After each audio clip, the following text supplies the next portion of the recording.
Hello friends, আমি অনিন্দিতা। আজ তোমাদের সাথে ডালের একটা রেসিপি শেয়ার করছি।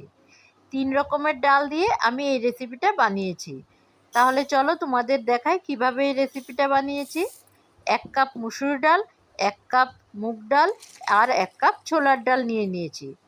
এখন ডালগুলি ভালো করে ধুয়ে নেব। 2-3 বার জল পাল্টিয়ে ডালগুলি ভালো করে ধুয়ে নিয়েছি। প্রেসার কুকারে ডালগুলি দিয়ে দেব।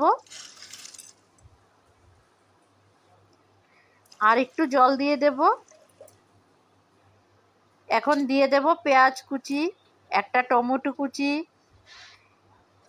আদা আর রসুন কুচি, 1 চামচ নুন, 1 চামচ হলুদ, 1 চামচ লাল লঙ্কা গুঁড়া আর দিয়ে দেব জিরে গুঁড়া। সবগুলি একসাথে মিশিয়ে নেব। ঢাকা দিয়ে দেব। 3টা সিটি দিয়ে দেব। দেখো হয়ে গেছে, ডাল খুব সুন্দরভাবে সিদ্ধ হয়ে গেছে।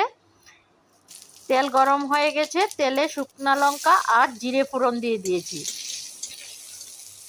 রসুন কুচি দিয়ে দিয়েছি। এখন ডালটা ঢেলে দেব। এভাবে যদি তোমরা একবার ডাল বানিয়ে কাউকে খাওয়াও, তোমাদের হাতের ডাল খাওয়ার জন্য বারবার চলে আসবে। কাঁচা লঙ্কা দিয়ে দিয়েছি, গরম মশলা আর 1 চামচ ঘি। বাস হয়ে গেছে আমাদের ডাল। রুটি, পরোটা, ভাত যে কোনো কিছুর সাথে খাও, দারুণ লাগে। 1 চামচ দিয়ে দিয়েছি চিনি, নামিয়ে নিয়েছি। হয়ে গেছে দারুণ স্বাদের এই ডালটা। একবার তোমরা বানিয়ে খেয়ে দেখবে। গরম গরম ভাতের সাথে দারুণ লাগে।